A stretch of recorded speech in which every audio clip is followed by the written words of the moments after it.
Hello, viewers and listeners. Today we are talking about future of business and humanity with Dr. Connie Reimers-Hild.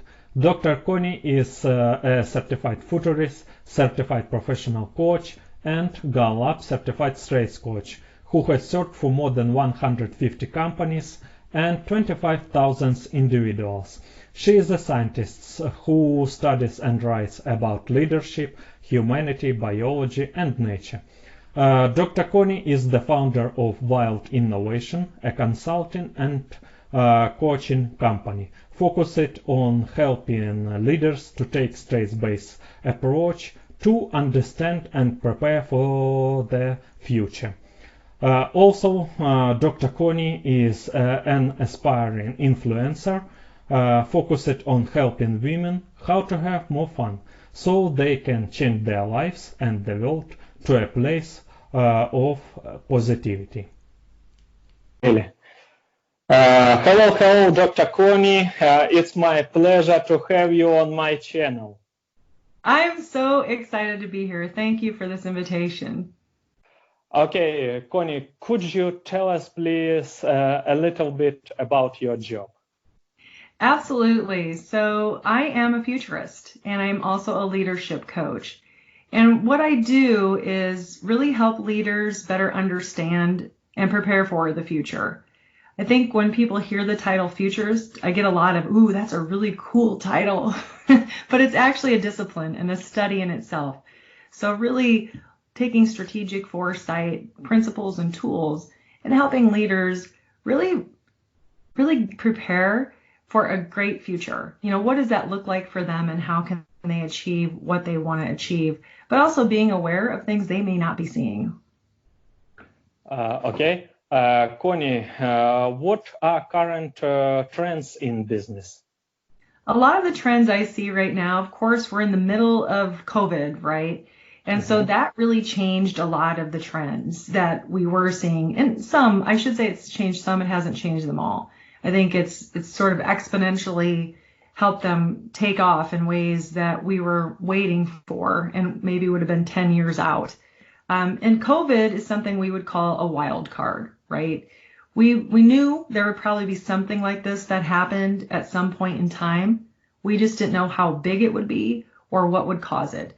And so wild cards are those things that you know will happen, but you don't have the detail around. There's just a high probability that it's possible, and you can't exactly foresee all the details. And so with COVID, what we're seeing right now, of course, is this dramatic jump to people going online for about everything, right? So people were shopping online, they were learning online, but people are still kind of slow to adopt that or questioning the value of it or the effectiveness of it. And it kind of went like this, like people were adopting it and then it went like that, right? So suddenly we see a lot of businesses, how can I take what I was doing in person and get that online? And so, of course, online is a huge trend. I would say the other trend, though, is really people reconnecting with life. Like, what does it mean for me to kind of rethink what's possible in life? Is it not just going to a job every day from 8 to 5 or working all these evenings or weekend? What does this mean? Like, how can I now make some changes? And so I think people are really questioning what's possible.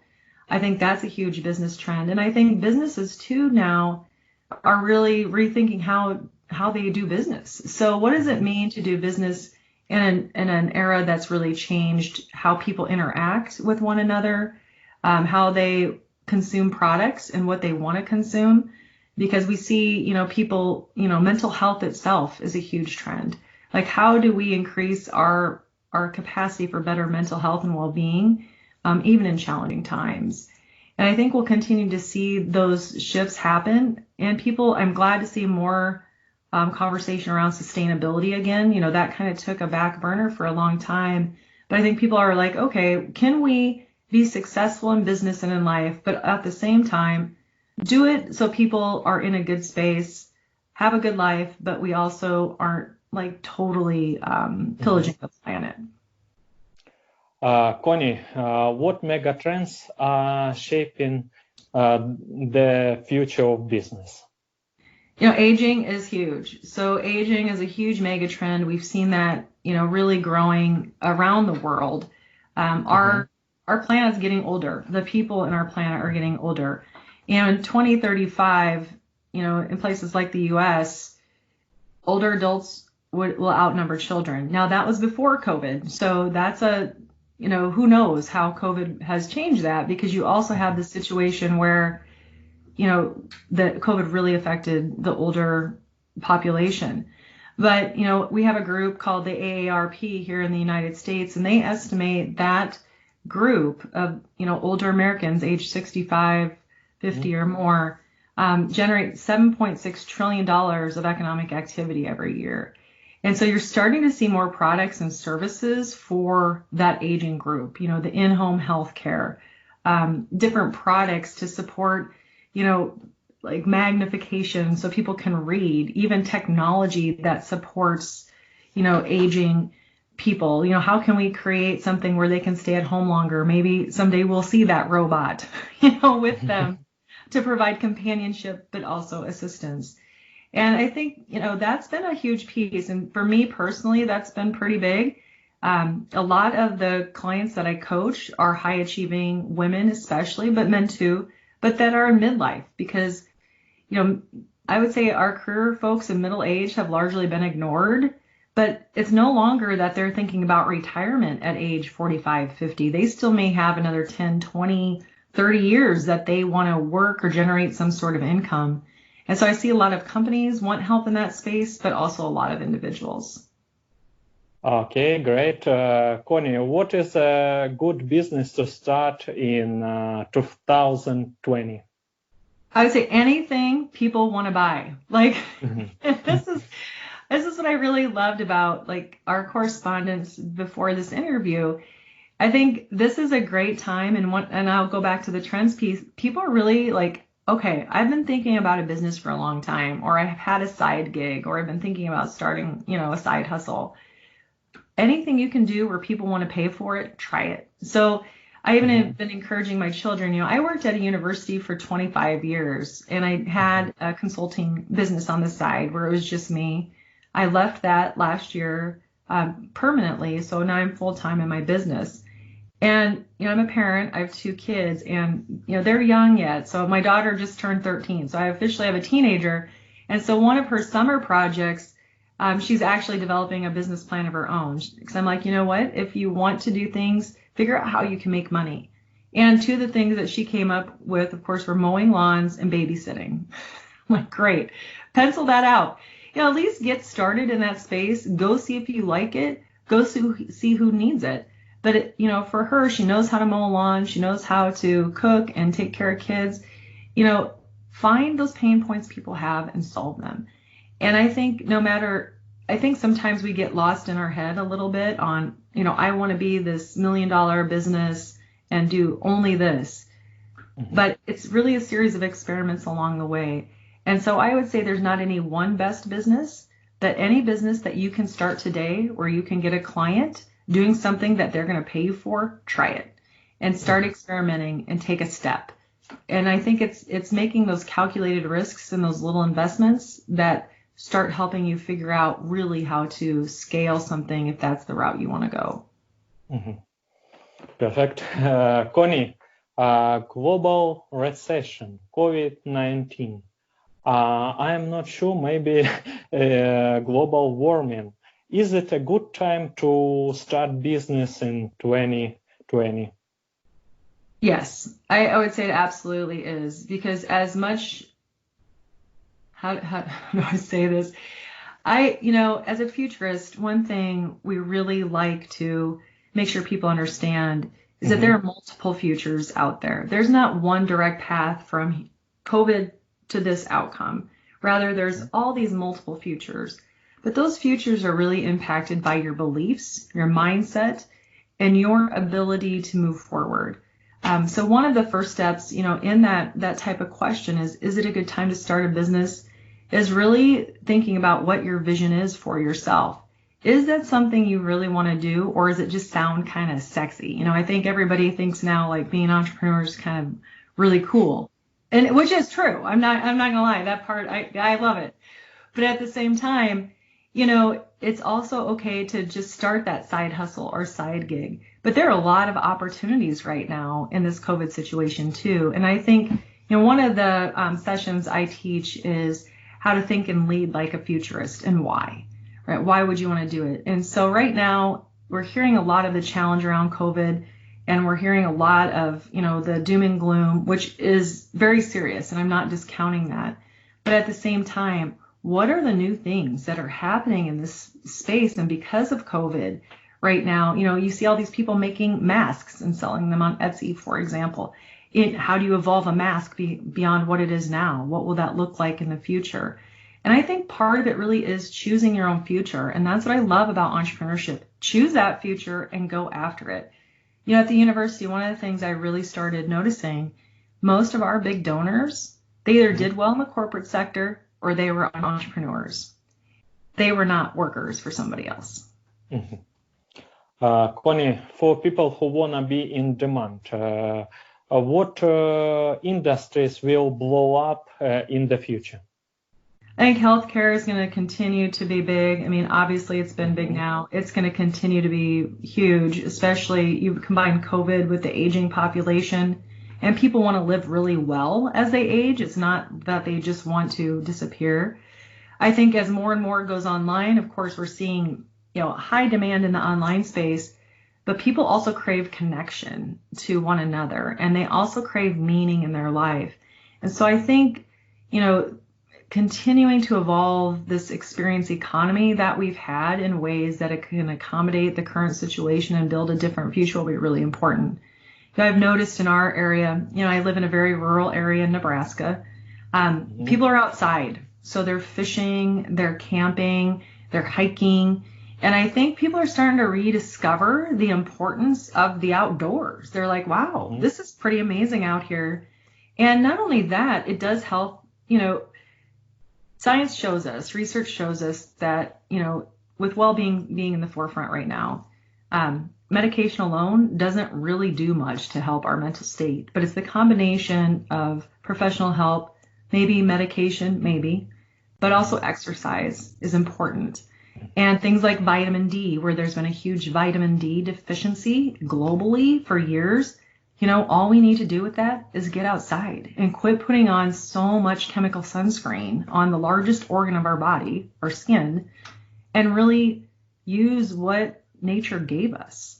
And I think we've forgotten some of that because we've been so busy and so just our faces, noses, eyes down. We've now had a chance to lift it up. And so I think there's a lot of opportunity in spaces like that. I'm actually doing some consulting and leadership development work for an orchard. And they've relied on people to come to festivals for years. I mean, over 100 years, this orchard has been in business. The last, I would say, couple decades of that, festivals have been their big thing. So we've really been doing some thinking about how this COVID wild card has affected their bottom line. Now, what's your plan B? There's always possibility. You just have to be willing to get creative and innovative and find it and pursue it and be willing to fail sometimes, because that's going to happen. Just learn from that and move forward. Connie, what industries are getting disruption now? All of them. Let's say all of them. But some of that disruption's been happening a very long time. So we keep hearing all these major retailers. In time frame, it's. Yeah. And what do you mean? So please expand. We will experience disruption, not immediately. Okay, not now, not immediately, but coming, or what's? Yeah, of different types of industries. I think the disruption, the way I see it, has really been happening for a long time, to be honest. Education, I'll give higher education, or even now elementary education, that K through 12 or K through 21, as an example. The online space there has been growing for some time, and we've actually seen more and more families want a different model, because they want their kids to be able to travel with them when they go to work, etc., or travel abroad, or they want them to learn other things than what they're learning in the industrialized system of education. Many of our schools haven't been able to break out of that model. But those that have and that were sort of on the leading edge are really benefiting now from what's happened with COVID. I think, education's been disrupted. I think banking, of course, will continue to be disrupted. Healthcare being disrupted. You're starting to see the use of technology flatten some of what's happened in those spaces. So it's not just a few players anymore that have held the cards, but there's a lot of people and businesses involved. And I think we're seeing some real creativity in those spaces, which is great. But I think, and you look at things like the airlines, the movie industry, the movie industry has been disrupted several times, and I don't see that going away. So I think everything's fair game right now because there's so many people who aren't moving and shaking, but there are those that are, and they're like, how do we make this better? How do we make, I'll use healthcare as an example because I work in that space. How do we make it more affordable, accessible, and improve the health outcomes? Because right now, I'll use the United States as an example. We spend more per person than any other country on healthcare, but our health outcomes are some of the worst. And so it's not just about disrupting that industry. It's also the ecosystem that really is related to health. And part of that's not just the healthcare system, but it's also what we eat in our food production system. It's our environment.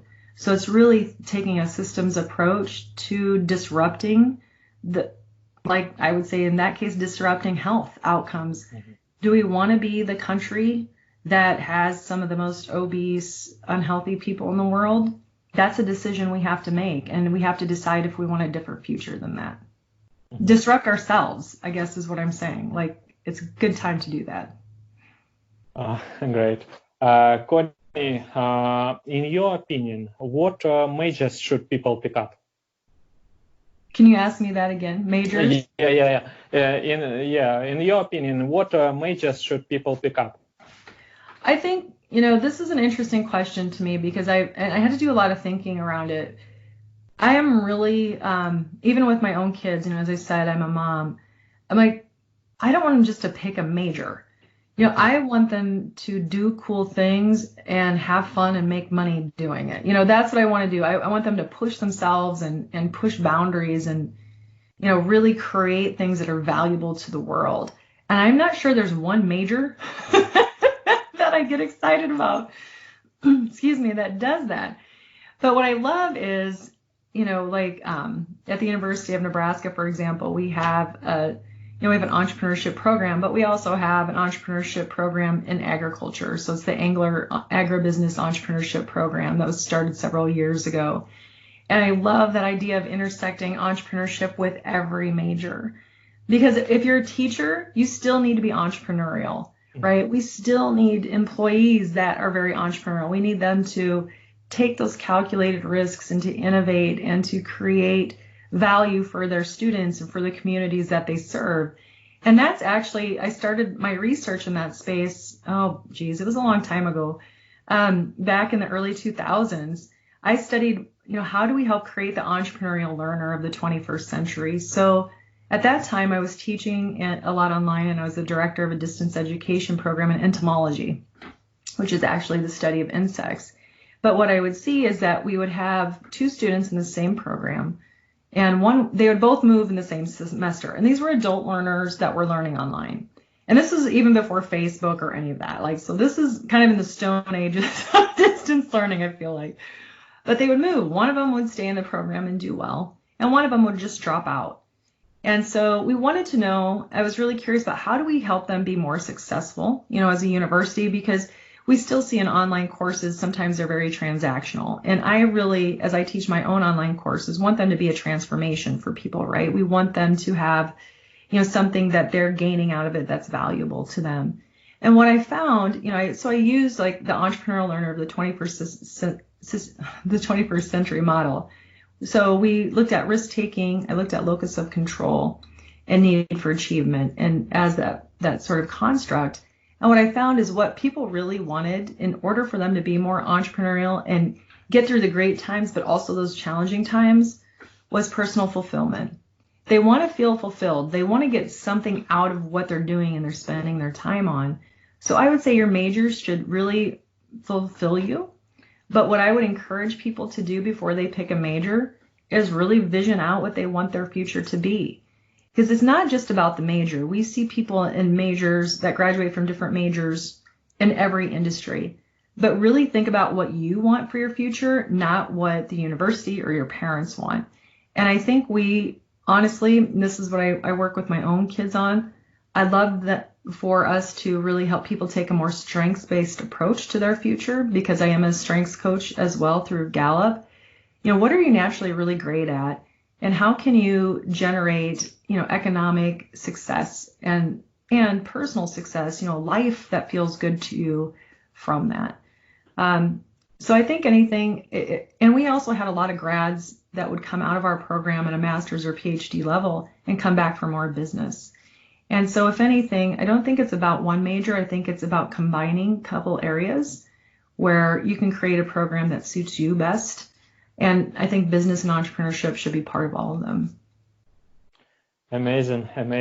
Connie, help us please to figure out what should we study to be rich? Your mindset, I think, and also your own definition of what it means to be rich. I think that really is different for many people. A lot of money. Yeah, so I think you're referring to a lot of money, and I think that's right. I mean, the thing is, I grew up very poor, and I was a first generation college student. I remember when I wanted to go to college and my parents were just like, we will support you in any way, but good luck. Like, we just, go. And I'm like, you know what? I'm just going to make this happen. And it was long and it was hard, but I did it. And I know there were a lot of people doing those types of things. But since then, I think the thing I've learned about myself is my parents were very hard workers, very hard. And, in the Midwest in the United States, we've been known to have this work ethic, like we'll just do it, grind it out, whatever needs to be done. And I think, we keep hearing that even about entrepreneurship, but I think it's so much more than that. I think when you learn how to work hard, that doesn't always mean it's going to translate into a lot of money. I've seen a lot of people work really hard their whole lives and die with nothing and never have made a lot of money, because I don't think they ever knew that it was even possible or thought it was possible for them. I grew up in a very blue collar world, and, my first job was bean walking. Do you know what bean walking is? No, I don't know. So, again, I live in Nebraska, so this is before we had so much automation in agriculture. So my uncle actually would get a bean walking crew together, and I was in grade school. I suppose, I don't know, I was like 10. And you have giant fields of beans or corn here mostly. And you walk through the field with your machete and you cut the weeds out, right? So you're cutting weeds or pulling weeds out. And so this is my first job, and I loved it. I'm making money, because if I wanted something, but I also had to help support my family, right? So whatever you can do to make money, and I guess that goes back to our previous part of the interview, is do whatever you can do to make money. There are always opportunities out there if you need it, right? And don't discount the value of any job like that. And then I also detasseled, and that's you walk through cornfields and you pull out, the tassels so that, pollination can occur the way it needs to. And so I think back to some of those times once in a while, and I think, I learned how to work really hard. I didn't learn how to be rich necessarily from that. So really expanding your network with people who have done well, I think in business or their careers is really important. I really love that saying of, you kind of become the top 5 people you hang around with, but also questioning those underlying beliefs you have about money. So for me, and this is still a challenge, I am a total tightwad. I have a hard time sometimes spending money. My husband laughs. I didn't get married until I was older. It was the first time I bought furniture. I always just got donated furniture or used boxes many times for furniture. And we're buying our bedroom set after we're married. Again, first furniture I ever bought in my life. And I'm over there ready to pass out. I'm just like, oh my gosh, I can't believe I'm spending money on this furniture. And he's like, are you gonna be okay? And I'm like, I'll be okay. I've got it. So I've really had to rethink what my relationship with money is. And when it comes to being an entrepreneur, charging what I'm worth and being okay with that, and also thinking about what does it mean to be rich to me. So I was making, 6 figures in my university job, but I worked for a guy who first time in my life, we were just like this. And I'm like, you know what? He wanted me to stay on. Go ahead. I'm sorry. I'm doing a lot of talking. I'm just so excited to talk to somebody. I'm an adult, I think. Go. Do you have a question? Okay. Connie, from your point of view, how you see a future of entrepreneurships? I would love to see it just blow up. I would love to see it do that. I think there's potential to do that. I'm not sure, and I'm not saying everybody should be an entrepreneur, but I think everybody should try some things around it, right? Because whether or not you work for yourself or somebody else, it's still very valuable. And we are going to continue to see a rise in the gig economy, whether good or bad. I'm glad they're starting to think about what do benefits look like in that space and how do we kind of enrich that. But, we're going to continue also to see the number of large employers. We'll have a few large ones, like the Microsofts of the world. But the days of working for somebody for 40 years and having a pension are gone. And so people really have to learn how to create their own destiny. And I think we should want that for people because, we've been taught, and just like the stories I was telling before, we were really taught to work for somebody else and just be good with it. Like, you just be lucky, you're lucky you have this job. Like, that's true. But you know what? I can also do this. And again, it goes back to that mindset. I can also be this valuable and make what I want to make and live how I want to live. And I think as long as we make sure people have the freedom to make that choice, which I'm going to really underline right now, and not be controlled by government or other powerful people, and not let ourselves be controlled by that, we can do it. Connie, from your point of view, one more time, what measures will be automated? I think most everything will have some sort of automation, right? I mean, we're already starting to see that. But what we aren't seeing, like in our area, and I'd love to know what it's like in your space, we really are having a hard time finding people, I would say, that are plumbers, welders, anybody that can't get outsourced or automated. We're having a really hard time in that space because I think, number one, people viewed that as sort of a dirty job. Everybody wanted this fancy, office job or something. But those can be amazing careers, jobs, and businesses. And I think we forget that. I think, being a dentist, for example, it's going to be really hard to automate that for a while. I know some of that's happening. So I think those jobs and businesses that still require a high human touch are going to be hard to automate. But at the same time, I think we'll see not just pure automation. I think we're going to see more of this intersection and marriage of automation and human interaction. That really is the space for growth. Connie, how people will survive without work? I love this question. Have you ever seen the movie WALL-E? Have you ever seen the movie WALL-E? No. Sorry, no. I didn't see. Okay, you have to see the movie WALL-E. It's a Disney movie, so I hope that you can get that. I'll send you the title. Thank you so much. Yeah. After our conversation. You'll love it. It's a kid movie, so be prepared that it is it's a cartoon. But it is pretty funny because it actually goes through that scenario.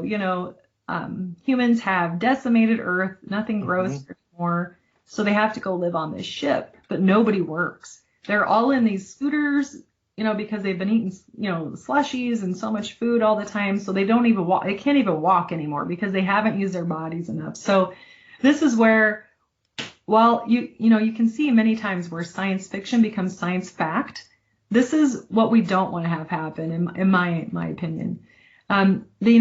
So they basically are just kind of taken care of, right? And they get by with sort of the basics of life. They don't work, everything's leisure. I do think, it's time for us to kind of rethink what work looks like.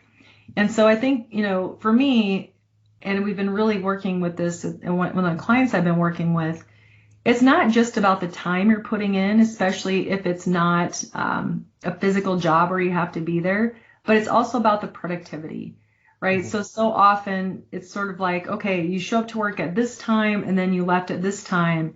And then when we started having technology involved in work, you were just always on. And so there's this expectation that you're always on.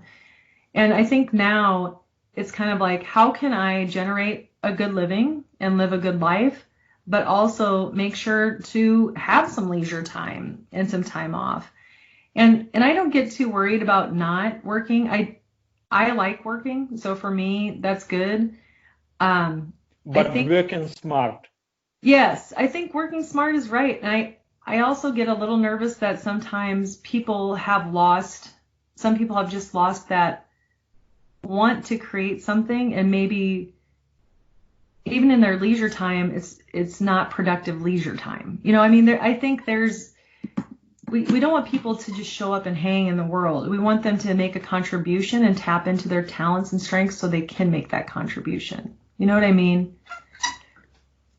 I don't know if you answered the question. Uh-huh. Okay, let's move ahead.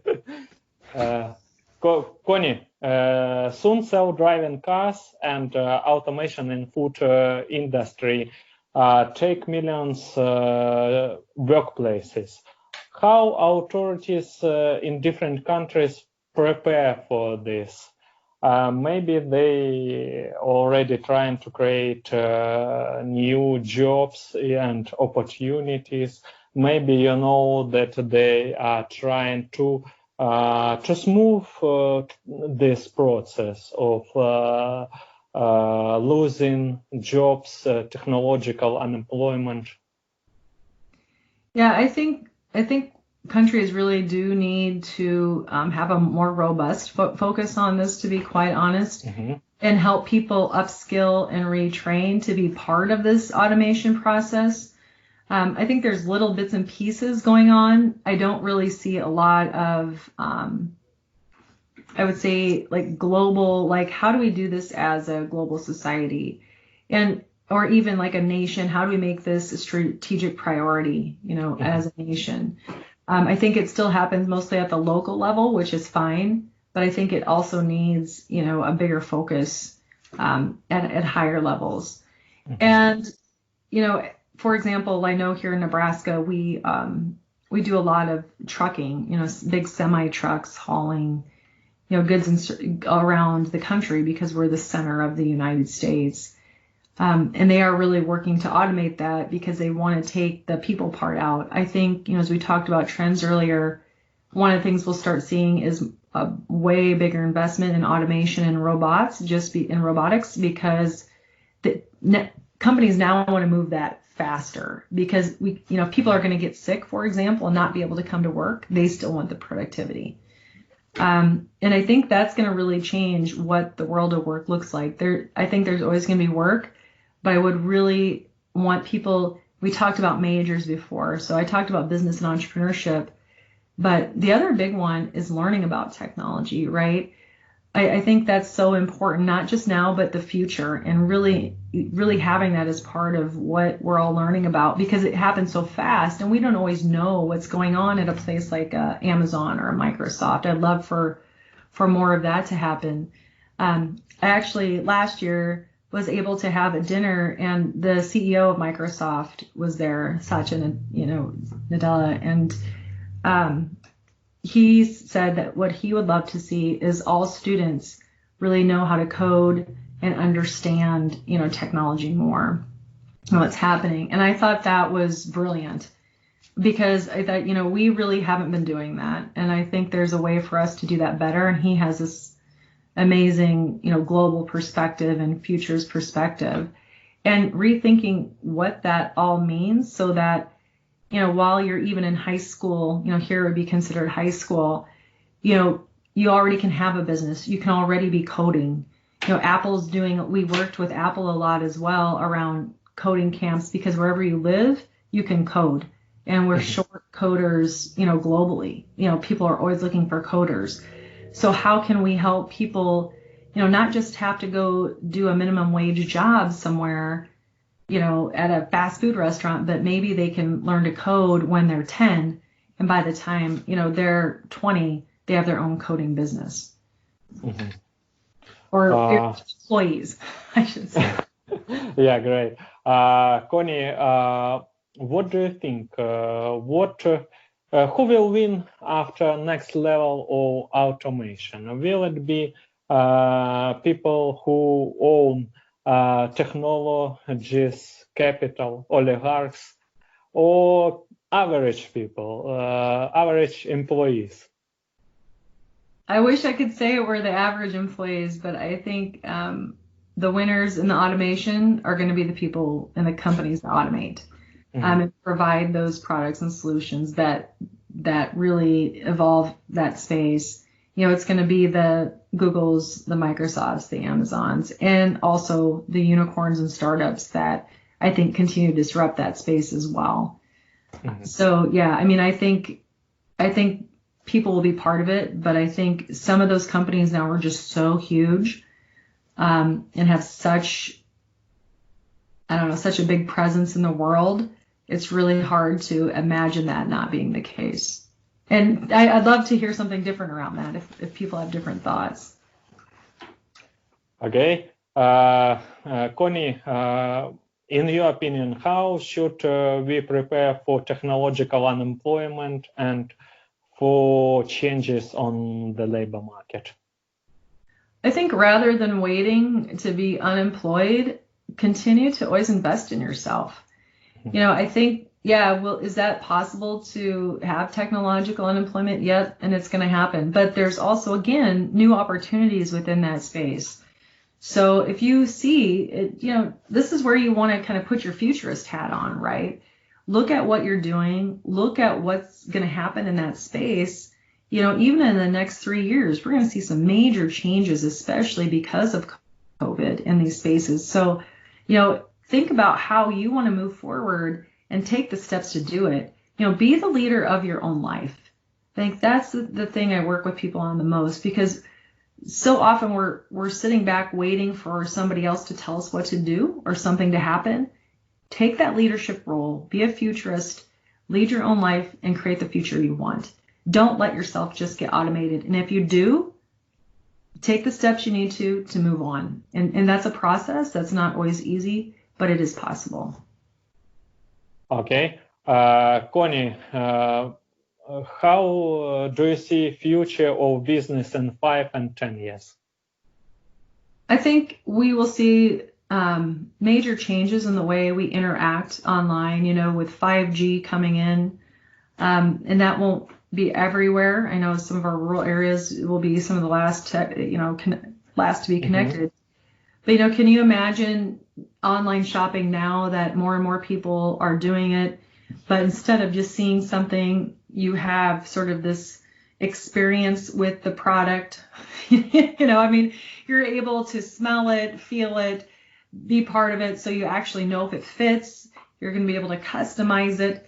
You're going to be able to do these types of things, in the future, and I think the near future.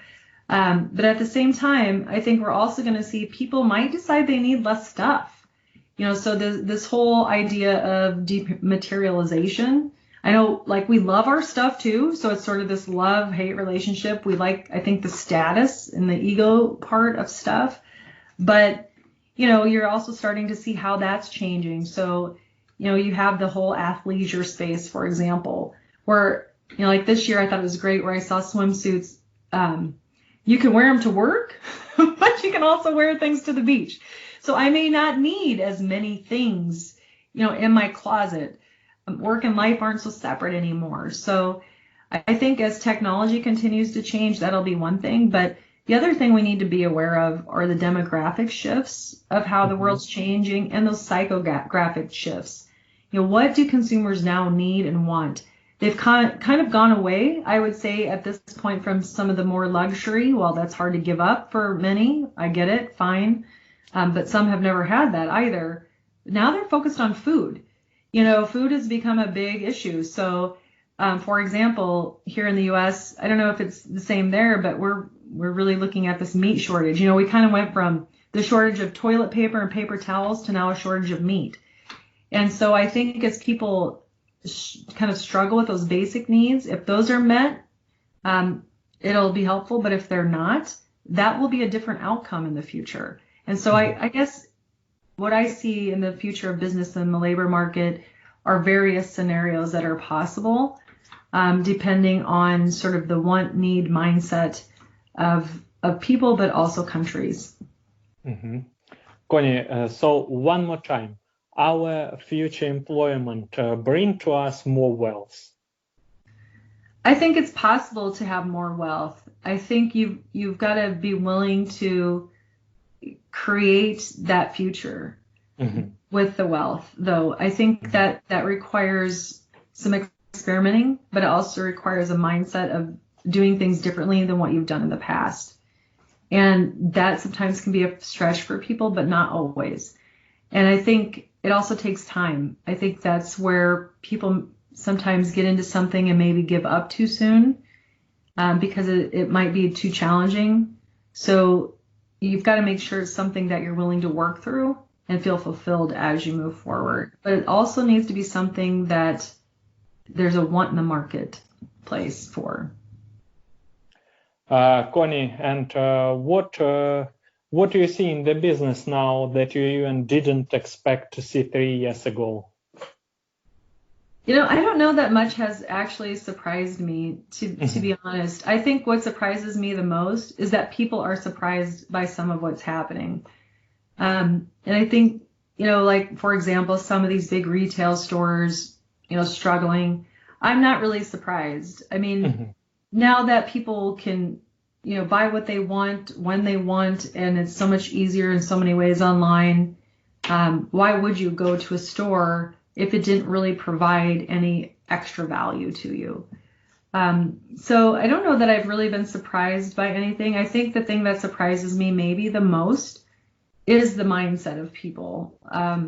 Like when COVID has hit, I think what challenges me around COVID a bit has been this dramatic response.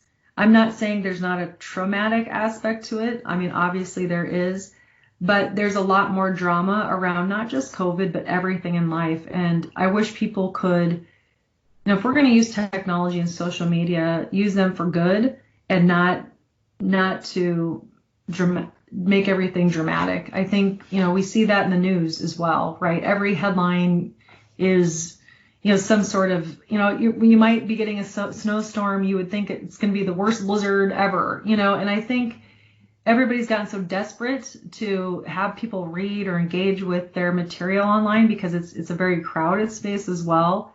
Everything's turned into kind of a negative, challenging space. And I think we need to change that if we really want the world to be a better place, because I do think through that negativity and that drama, collectively, we become more negative and dramatic as a society, as a global society. And I'd like to see that change. Connie, what's your message to people? So my message to people is have more fun. I think wealth is, I really define wealth as doing something you enjoy where you can, really live a good life. I don't know. I don't want to just make a lot of money in life and then not have had fun along the way. And so really a lot of what I like to do with my clients is have more fun in business, have more fun as a person, because you don't know how long you're going to be here. It's a really little space and time. And I think we've been so focused on making money and getting stuff and doing all these things for so long, we've kind of forgotten how to enjoy life and how to have fun. And the truth is, even through science, we know that if you have a positive mindset, And if you have more fun and enjoy life, you are going to make more money. You're going to have more friends. Your family life's going to be better. So that's been the bottom line for me in my clients. And I don't match with every client like that. I mean, if you're still a business who's super serious and, really clamped down, I'm probably not your person. I'm not your futurist. I'm not your leadership coach. And I'm okay with that. But you know what? If you want your team or yourself to enjoy being there or being part of that team, and you want to enjoy working and it feels good and you're having fun doing it, by all means, I'm your girl. I mean, that's kind of how I look at it. I think we've gotten to the point now, and the one thing I am hopeful of with COVID is that people are starting to see the value of having fun and enjoying life. It's not just about work. It's not just about making money. And if you look at it, I mean, this is a study I would just love to do. When you look at the people making the most money in life, think about who that is. Okay, think of somebody who that's made the most money in life. Dr. Connie. Who comes to your mind? Who do you think of? Yeah, go on. Okay, when you think about somebody who's made a lot of money, who do you think about? This is my question for you. I'm always think about my close friends and my family. Yeah. Have they had fun doing it? Have they enjoyed it? Yeah, it's sometimes. Yeah, and what you said, it's main importance for me to have a fun with my business partners. Yeah, if I cannot to have a fun with my business partners, it's I think will be trouble in the future. Yeah, because you just don't want to do it anymore. I mean, you just disconnect, and as an entrepreneur, there are going to be those hard times, right? I mean, you're going to have things happen that you're like, okay, like this isn't feeling good. I need to figure this out differently, or maybe I just need to let go of this product or service. It's not selling well. I'm not doing a good job with it. My clients aren't loving it, etc. But at the same time, I look at, you think of a lot of singers, celebrities, artists, even business people. And again, a lot of this I only see from the outside, but even the people I know that have done well in business, they've really enjoyed it. They've enjoyed the challenge. They've taken time to think about what they're great at and really capitalize on those strengths. And when I mean fun, I just don't mean, going out and drinking and partying all the time. That's not really it. It's about that personal fulfillment and that joy and being in those strengths to really not have to have this life of just drudgery that nothing creative comes out of. I think we can do better. And I think as things automate, as technology changes, we as people need to continue to evolve as well with that, so that we actually continue to improve where people have been and what's possible. Dr. Connie, thank you so much. Thanks a million for being with us today. I really enjoyed our conversation. Thank you for this invitation, and thank you for, doing such great work in the world and bringing, such great information about the future to everyone. I appreciate that so much, and I appreciate being part of it.